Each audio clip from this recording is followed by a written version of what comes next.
पूर्व मुख्यमंत्री उद्धव ठाकरे की पत्नी रश्मि ठाकरे सक्रिय राजनीति में एंट्री करने जा रही हैं। ठाकरे गुट नेता वर्षा गायकवाड़ ने इसके संकेत भी दिए हैं। इसे लेकर शिंदे गुट शिवसेना विधायक संजय सिरसाट ने महाविकास आघाड़ी को लेकर बड़ा बयान दिया है।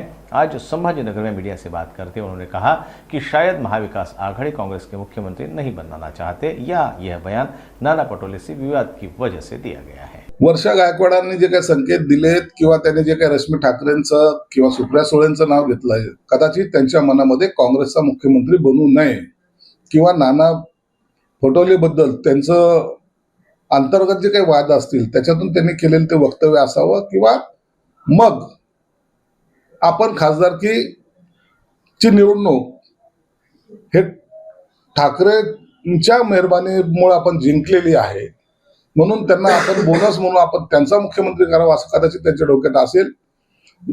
त्यांच्या पक्षाची जर ही भूमिका असेल तर त्यांनी तसं नाव डिक्लेअर करावं।